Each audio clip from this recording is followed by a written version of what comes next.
Hello, myself doctor M K Gokhru, department mathematics, government college Ajmer. पहले हमने LCM किया था और एलसीएम के पश्चात फिबोनाची सीक्वेंस का लेक्चर था। कैसे ही ये लेक्चर डिलीट हो गया या पूरा नहीं आया, तो मैं फिर से इसको रिपीट कर रहा हूँ। फिबोनाची सीक्वेंस और इसके साथ ही कुछ थ्योरम्स हैं जिसके बारे में हम बात करेंगे आज। तो फिबोनाची सीक्वेंस क्या है?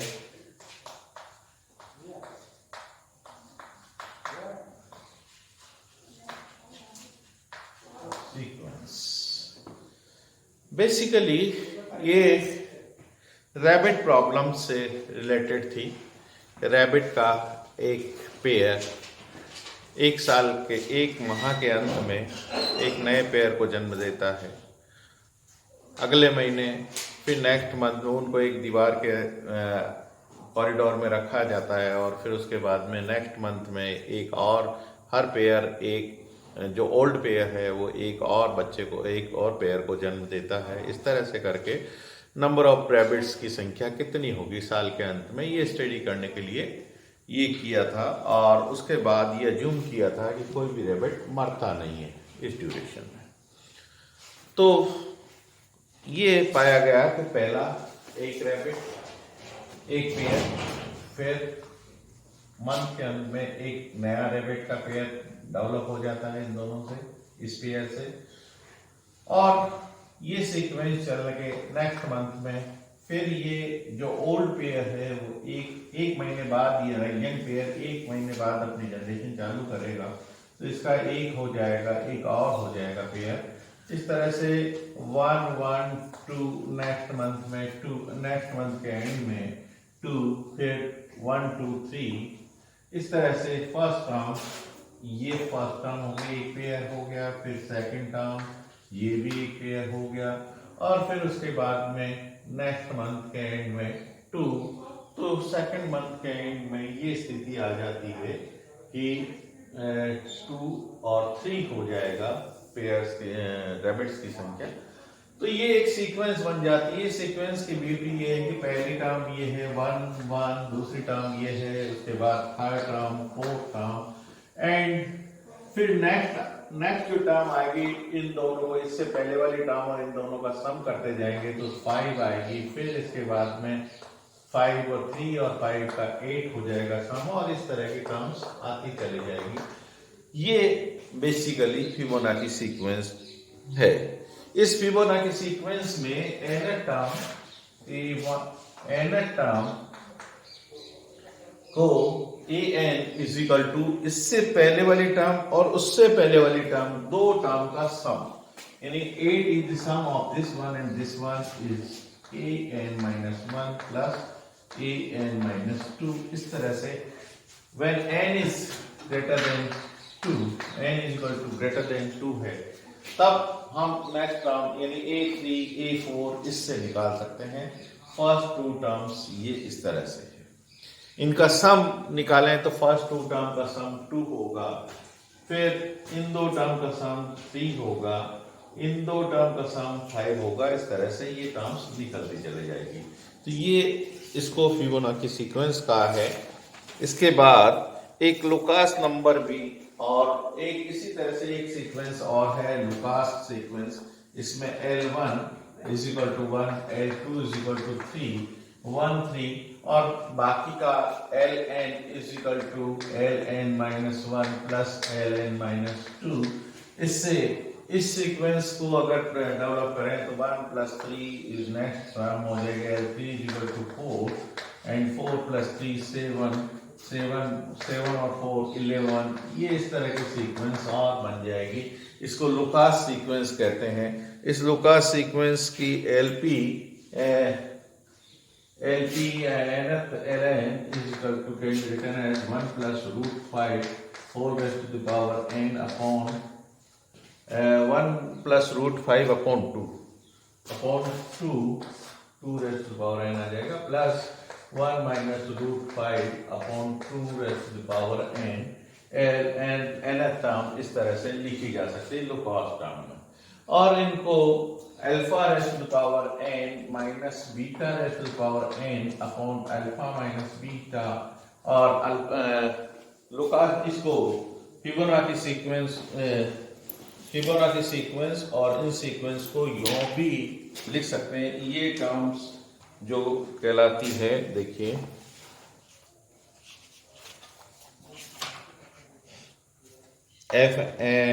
इसको फिबोनाची सीक्वेंस और इसको फिबोनाची सीक्वेंस को फिबोनाची सीक्वेंस के लिए यूं भी लिखा जा सकता है, where alpha is equal to 1 plus root 5 upon 2 and beta is equal to 1 minus root 5 upon 2।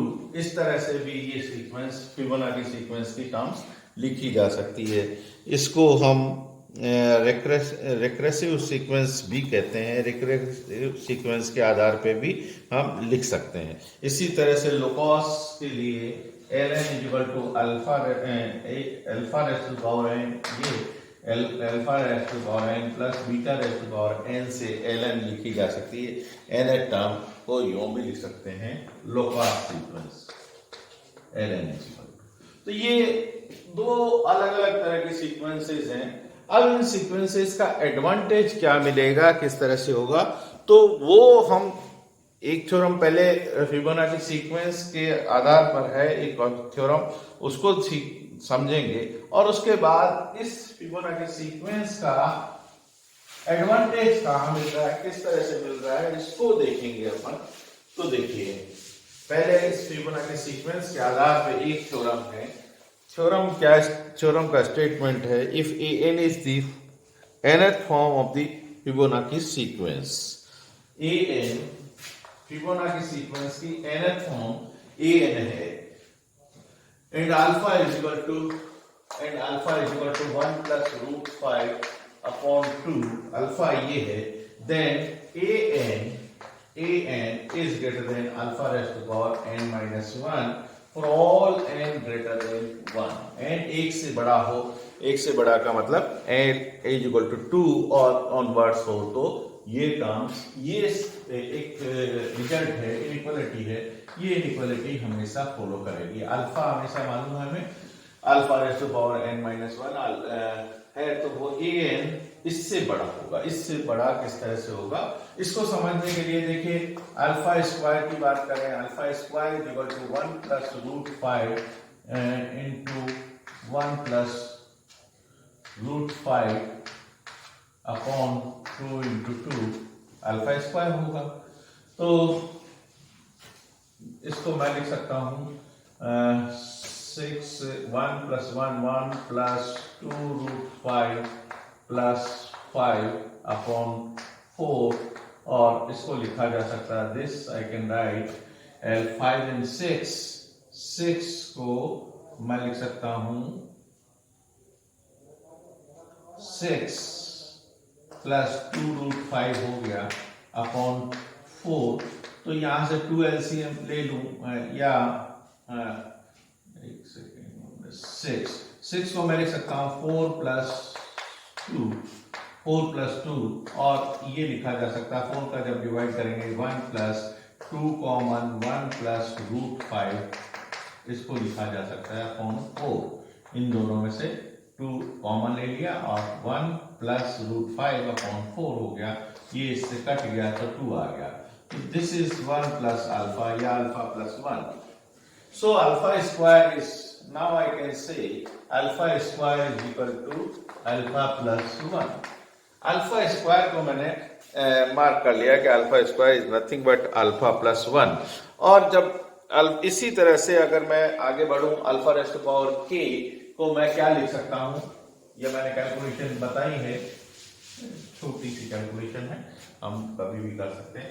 Alpha raise to power k को मैं क्या लिख सकता हूं, alpha k is greater than 1, तो alpha raise to power k को मैं लिख सकता हूँ alpha raise to power k minus 2 into alpha square, और alpha square is nothing but alpha plus 1, alpha k minus 2 and alpha plus 1। So ये हो जाएगा alpha raise to power k minus 1 plus alpha raise to power k minus 2। So alpha k को हम ऐसा लिख सकते हैं अल्फा के। अब मुझे फिबोनाची सीक्वेंस से कंपैरिजन करना है। फिबोनाची सीक्वेंस की n टर्म इससे बड़ी होती है, ये मुझे बताना है। तो यानी a2 is equal to a2 second term की बात करें फिबोनाची सीक्वेंस में a2 is definitely greater than alpha. Alpha की वैल्यू होती है alpha is equal to 1 plus root 5 upon 1√5/2, ये आती है लगभग बराबर होती है 1.6180, इस तरह की टर्म है ये। तो 2 is naturally greater than this one, तो a2, सो हम यहां लिख सकते हैं a2 is greater than alpha raise to the power k 2 minus 1। Alpha है, अल्फा से बड़ा है, तो a2 is greater than 2 minus alpha raise to power 2 minus 1।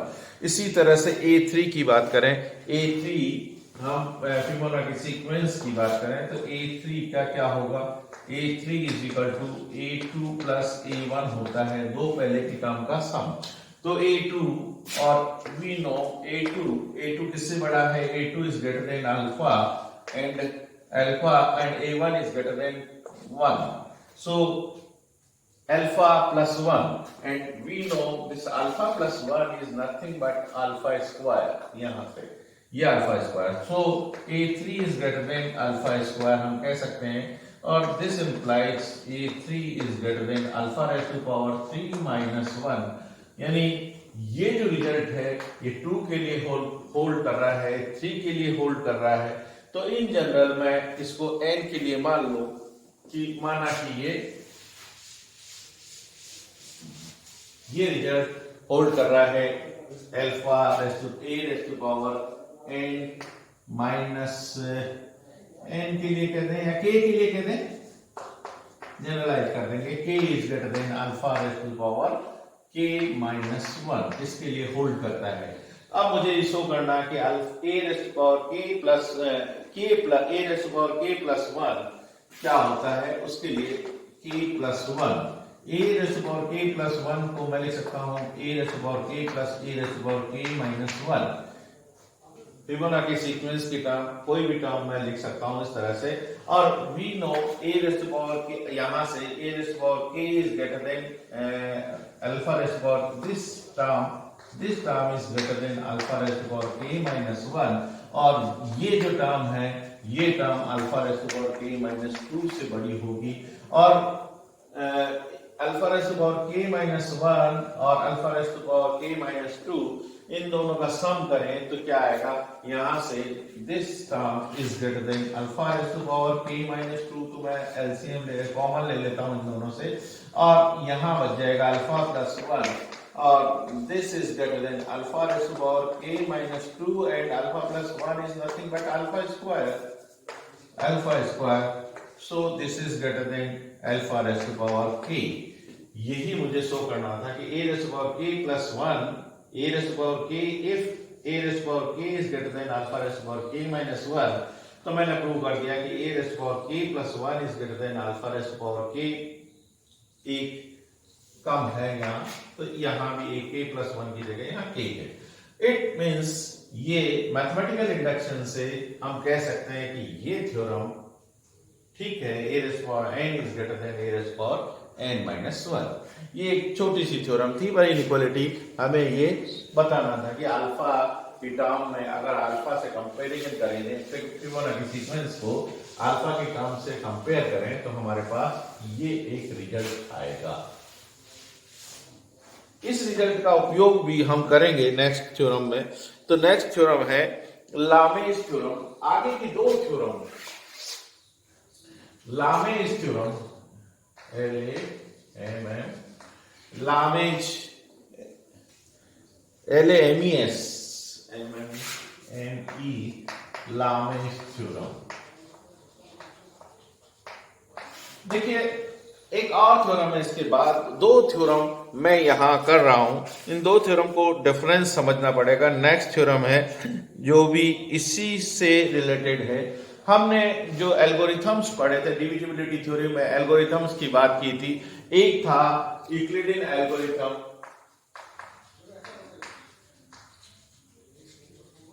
Euclidean algorithm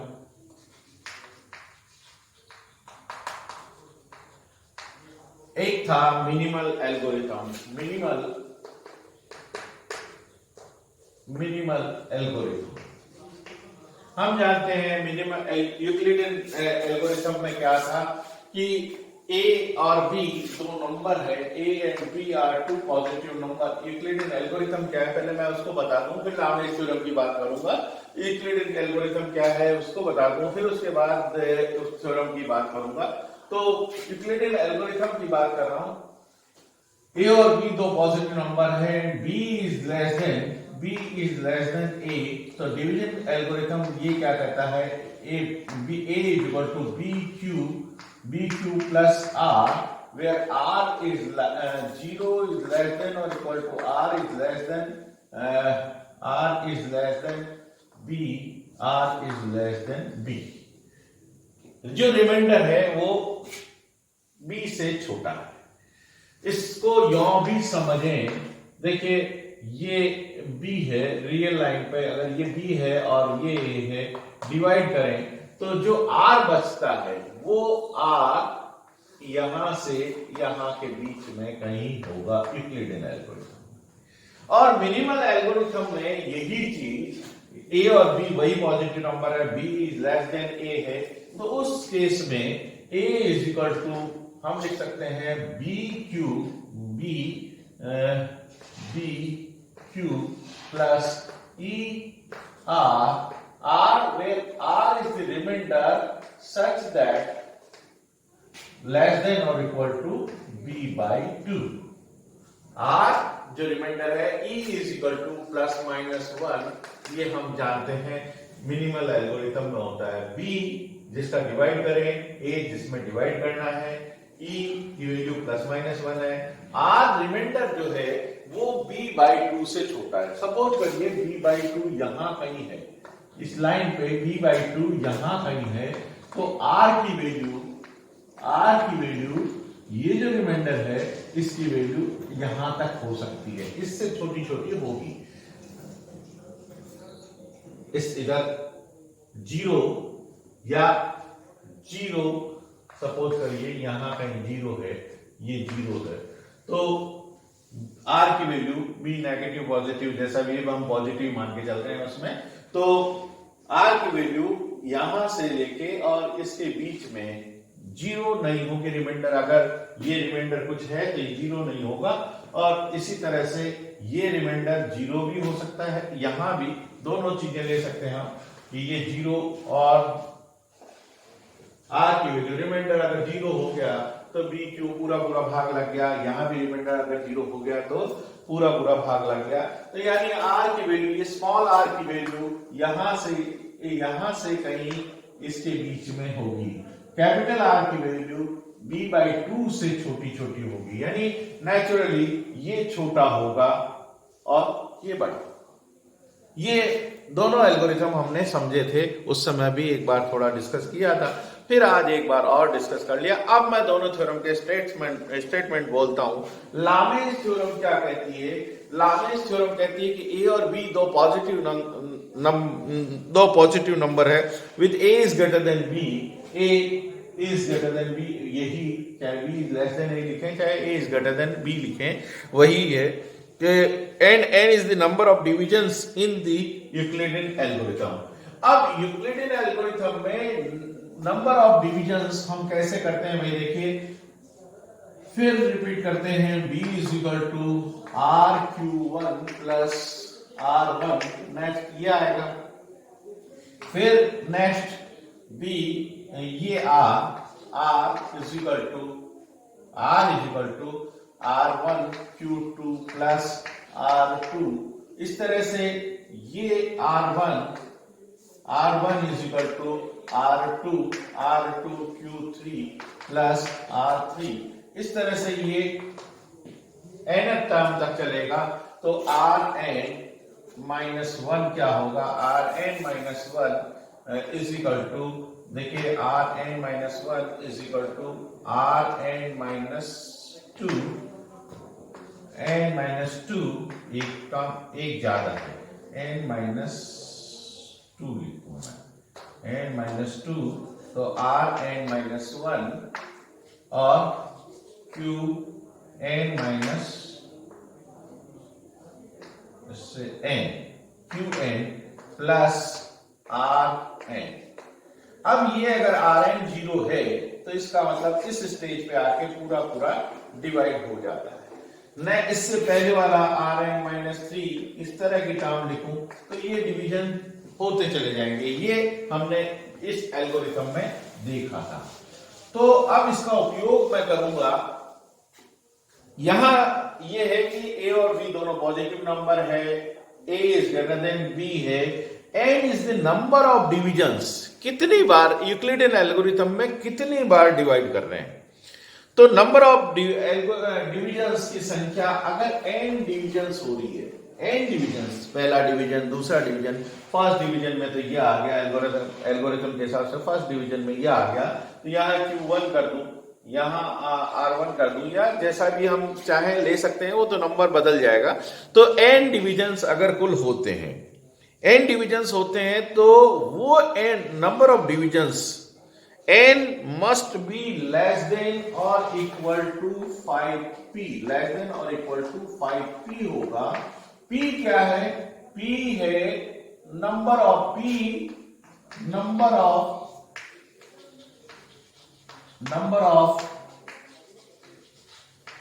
digits in b। b के अंदर कितने डिजिट्स हैं वो संख्या है। अगर b में सपोज करिए 3 डिजिट है तो ये 15 होगा, और 15 होगा इसका मतलब n एल्गोरिथम में डिवीजन कितनी बार होगा? निश्चित रूप से 15 से कम डिवीजन में हमारा काम हो जाएगा। 15 से कम डिवीजन्स होंगे, ज्यादा से ज्यादा हो सकता है 15 डिवीजन हो, इससे ज्यादा डिवीजन यूक्लिडियन एल्गोरिथम में नहीं होंगे। तो n is less than 5p, ये ध्यान रखें, ये हमेशा यूक्लिडियन एल्गोरिथम होगा तो 5p से छोटे छोटे कम से कम डिविजन्स होंगे। अब इसको प्रूव करना है, तो Rn is equal Rn minus one, यानी लास्ट रिमाइंडर, nth रिमाइंडर 0 है, तो Rn माइनस वन क्या होगा भाई? Rn minus one must be greater than 1, greater than 1 होता है, और ग्रेटर देन और इक्वल टू 1 होता है, ग्रेटर देन और इक्वल टू 1 होता है, तो हम कह सकते हैं this is equal to A1, यानी जो लास्ट रिमाइंडर तो 0 हो गया, n डिवीजन हुए, n डिवीजन तो n रिमाइंडर तो 0 हो गया, तो Rn माइनस वन हमेशा पहले इससे बड़ा होगा। a या तो 1 होगा, लास्ट जो डिवीजन होगा या तो 1 होगा या 1 से बड़ा होगा, तो हम कहेंगे ये 1 है, तो ये A1 के बाद फिबोनाची सीक्वेंस में पहली टर्म क्या है? A1 है, तो ये आएगा Rn minus one. Rn minus to क्या होगा भाई?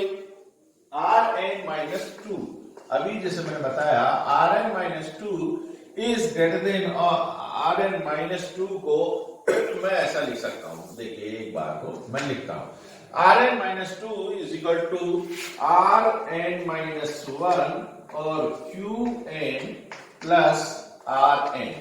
Rn तो 0, लास्ट Rn तो 0 हो जाएगा, और A2 yes, so this is Rn minus 2 is greater than Rn minus 1, and Rn minus 1 क्या होगा? ग्रेटर देन, मैं इसको division Q2 is greater than और A2 इज ग्रेटर देन और इक्वल टू 2। ये Rn माइनस वन हमने पहले ही कहा था कि यूक्लिडियन एल्गोरिथम में ये A, B या Rn minus one, Rn minus to, ये R1, B, A, ये एक इंक्रीजिंग सीक्वेंस है। यूक्लिडियन एल्गोरिथम में Rn लास्ट रिमाइंडर होगा वो तो 0 होगा, इससे पहले वाला जो रिमाइंडर है 1 या 1 से बड़ा, जो भी है 1 या 1 से बड़ा, उससे बड़ा, यानी ये इंक्रीजिंग सीक्वेंस है। सबसे बड़ा नंबर A होगा, उससे छोटा b होगा, उससे छोटा r1 होगा, यानी जैसे जैसे भाग लगाते जाएंगे ये छोटे छोटे छोटे जो रिमाइंडर्स हैं वो छोटे छोटे होते चले जाएंगे और लास्ट रिमाइंडर 0 होगा। ये हम पहले ही जानते हैं यूक्लिडियन एल्गोरिथम में। तो Rn-1 ये 1 ज्यादा से ज्यादा हो सकता है और 1 के बराबर हो लास्ट, बट 1 रिमाइंडर 1 या 1 से बड़ा होगा। तो उस केस में 1 क्या है, A1 फिबोनाची सीक्वेंस की पहली टर्म है। तो Rn-1 is greater than, so from here we can write Rn-1 is greater than A1। इसी तरह से यहां Rn-2 greater than 2 होगा, greater than or equal to 2 होगा, क्योंकि ये तो 0 हो गया, तो ये ग्रेटर देन और equal to Rn-1 Qn is greater than Rn-, क्योंकि Qn की वैल्यू जो कोई भी होगा, जो कुछ भी डिवीजन आएगा वो डिवीजन कोई सिग्निफिकेंट नंबर 1 और 2 और 3 जो कुछ भी आएगा तो Rn-1 से बड़ा हो, ये पूरी संख्या Rn-1 से बड़ी होगी और Rn-1 क्या है, ग्रेटर देन और इक्वल टू 2 है। तो हम कह सकते हैं कि Rn-2 ये जो रिमाइंडर है Rn-2 ग्रेटर देन और equal greater than A2, Rn-2 greater than A2 हो जाएगा, ग्रेटर देन और इक्वल टू A2 हो जाएगा, क्योंकि हमें ये लेस देन और इक्वल टू है तो ग्रेटर देन और इक्वल टू, ये ग्रेटर देन और इक्वल टू लिखा। तो ये इस तरह से चलते चले जाएंगे Rn-2, Rn-3, Rn-4 and so on. इस तरह से चलने पर हमारे पास k टर्म की क्या पोजीशन बनेगी वो लिखना है मुझे। तो k टर्म की Rn-k इज इक्वल टू ये Rn-k-1 एक कम होता है इससे, तो k-1 into Qn-k-2 Qn-k-2 plus Rn-k-2 plus R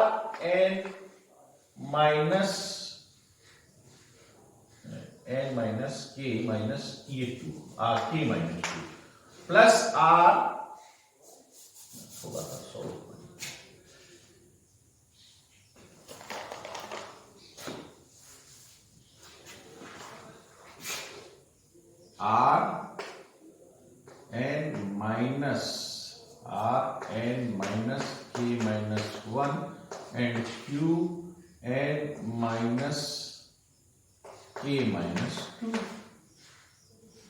Qn-k-2 आएगा, K-2 प्लस Rn-k-2 यह है। तो ये जो टर्म है Qn-k-2 ये कोई पॉजिटिव टर्म है, यानी ये कोई भी टर्म है, दिस टर्म मैं इसको लिख सकता हूं, this term is greater then Rn-k-1। Naturally ये टर्म इस टर्म से तो बड़ी होगी, इसलिए मैंने ग्रेटर देन लगा दिया, प्लस Rn-k-2। और अब ये जो टर्म्स हैं, इन टर्म्स से मैं R3, 4 सब निकालने की कोशिश करूं तो ये Rn-3 क्या होगा, k की वैल्यू 3 लिखूं तो Rn-3 is greater then, k की वैल्यू 3 रखें तो ये आ जाएगा ग्रेटर देन Rn-3-1 यानी 2 प्लस Rn-3 की n-1 हो गया। और इस तरह से k की वैल्यू 3, 2, 4, 5, 6, 7 ये रखते चले जाएं तो मेरे पास ये आएगा R1 यानी n k की वैल्यू n-1 तक रखें, k की वैल्यू n-1 तक रखें तो R1 आ जाएगा, k की वैल्यू n-1 तक रखें तो n-2 हो जाएगा, तो ये हो जाएगा R2 और plus R3, R1 is greater than R2 plus R3 and B is equal to last term, B is greater than क्योंकि ये सीक्वेंस तो ये है R1 B A, तो B is greater then R1 plus R2 होगी, और A is greater than A is greater than A n-1, तो मुझे यही शो करना था। अभी मैं इसको फिबोनाची सीक्वेंस में, ये तो यूक्लिडियन एल्गोरिथम के आधार पर मैंने टर्म्स लिखी। अब फिबोनाची सीक्वेंस से कंपेयर करें तो हम देख रहे हैं कि Rn-1 is greater than 1, Rn-2 is greater than 2, and so इस तरह से बात करते चले जाएं तो ये किससे बड़ा होगा? R1 is greater than or equal to Rn minus k, n-1 2k, देखिए ये 1 है तो यहाँ 1 है, यहाँ 2 है तो 2, तो ये this is greater than, this term is greater than k a raised to the power k, a raised to power k। अब इसी तरह से ये n-3 है, k की वैल्यू 3 रखी, तो this is greater than a raised to the power a3, ये A3 से बड़ा होगा। फिर ये R1 है, यानी K की वैल्यू 3, 4, 5 रखते हैं n-1 तक, तो ये n-1 से बड़ा होगा, और ये होगा an से बड़ा, यानी B is greater than an। हमने ये प्रूव कर दिया। अब इससे पहले वाली जो थ्योरम है वो थ्योरम कह रही है कि an is greater than alpha raise to the power n-1, जिससे पहले थ्योरम हमने की थी an के लिए, तो b is greater than an and an is greater than alpha raise to the power n-1। बस यहीं से हमें रिजल्ट इवैल्यूएट करना। मैं उधर लिख रहा हूं, अभी बाद में इसको मिटा दूंगा, या फाइनल रिजल्ट यहां लिख दूंगा। तो b इज ग्रेटर देन हम कह सकते हैं कि alpha raise to the power an-1, यानी an is greater than alpha raise to the power n-1, so b is greater than alpha raise to the power n-1। अब मैं दोनों तरफ लॉगरिथम ले लेता हूं। log of b is greater than log of 10 alpha raise to the power n-1, so it is greater than n-1 log of 10 alpha, और alpha की value भी हम जानते हैं 1 plus √5 upon 2, and is greater than n-1 upon 5, क्योंकि ये term 1/5 से बड़ी है। This term is greater than log, हम कैलकुलेट कर लें, log 10 1 plus √5 upon 2 is greater than or equal to 1/5। रफली हम इसको ऐसा लिख सकते हैं n-1 upon 5, और जब ये n-1 upon 5 से बड़ा है b log b नहीं बल्कि log b, और log b, p is the number of digits in p, number of digits in b में जितने डिजिट्स हैं वो p के बराबर है, तो log b की वैल्यू जितने डिजिट्स होगी उसके आगे पॉइंट्स वाली संख्या, तो वो p is greater than p is equal to log 10 b हम जानते हैं, and this is greater than n-1 upon 5, so p is greater than n-1 upon 5। अब इसी रिजल्ट से हम लिख सकते हैं 5p is greater than n-1, so हमें क्या होगा? हाँ, yes, n is less than, ये 1 भी इधर, 5p plus 1 is greater than n, तो मैं सेफली ये कह सकता हूं कि एक इसमें से कम कर दूं तो जो ज्यादा से ज्यादा क्या होगा, एक डिवीजन कम होगा, तो n इज ग्रेटर देन और इक्वल टू 5p लिख सकता हूं। n इज लेस देन और इक्वल टू, एक डिवीजन कम कर दूं, n की वैल्यू 5p plus 1 से बड़ी है, तो मैं n लेस देन और इक्वल टू 5p लिख सकता हूं, यानी number of divisions n is less than और इक्वल टू 5p। मैं फाइनल रिजल्ट इधर लिख रहा हूं, ये रिजल्ट है n इज लेस देन और इक्वल टू 5pk, यानी नंबर ऑफ डिवीजन हमेशा नंबर ऑफ डिजिट्स, जितनी डिजिट्स b के अंदर है उसके 5 गुना से कम होंगे। ये थ्योरम ये शो करती है। इसके बाद नेक्स्ट मैंने कहा था कि मिनिमल एल्गोरिथम के आधार पे भी चलेंगे, तो मिनिमल एल्गोरिथम के आधार पर यही रिजल्ट होगा। यही रिजल्ट को हम लिख सकते हैं n-1 इज लेस देन, हमारे पास ये रिजल्ट आएगा n-1 is less than 10/3p, 10/3p। तो अब यहां चीजें वैसी ही है, केवल रिमाइंडर का फर्क पड़ रहा है कि r जो हमारा है r वो b/2 से छोटा है, यानी उससे आधे से कम है। तो पहला जो रिमाइंडर है मैं यहीं से लेता हूं, पहला रिमाइंडर इज लेस देन और इक्वल टू b/2। दूसरा रिमाइंडर r2 हमेशा क्या होगा r1, सेकंड रिमाइंडर इसका आधे से कम होगा, and this is less than b/2 and r3 is less than or equal to r2/2 is less than b/2 हम सेफली ऐसा लिख सकते हैं। एंड सो इस तरह से करते हैं rn-1 क्या होगा, rn-1 is less than or equal to होगा rn-2, n-1 है, n-2/2 is less than or equal to, देखिए यहां 3 आएगा तो क्यूब आ गया, तो b/2n-1 आएगा। यहां देखिए r2 आएगा तो स्क्वायर हो गया, r3 आएगा तो क्यूब हो गया, rn-1 आएगा तो n-1 आएगा, लेस देन और इक्वल टू दिस हो गया rn remainder, and b finally b is equal to r, इससे आगे वाली term b is greater than, मैं इसको रिमाइंडर यहां से लिख सकते हैं b इज ग्रेटर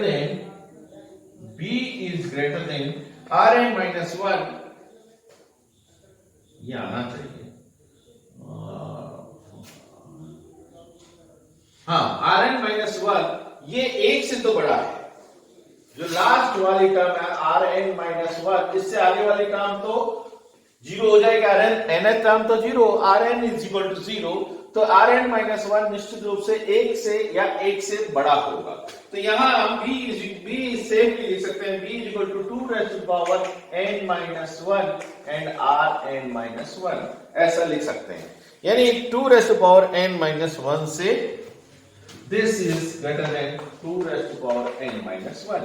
और b जो भी है log p, दोनों तरफ log ले लें तो log p वही log की प्रक्रिया, b इज ग्रेटर देन और इक्वल टू 2n, तो log 10 b is greater than और इक्वल टू n, मैं सीधा लिख रहा हूं n-1 10 2, और सेफली log 2 की वैल्यू 0.3010 होती है, तो मैं इसको 3/10 के बराबर, इससे 3/10 से log 2 की वैल्यू जो मैं लिख सकता हूं सेफली 3/10 के, उससे n-1 and 3/10, and this is nothing but p।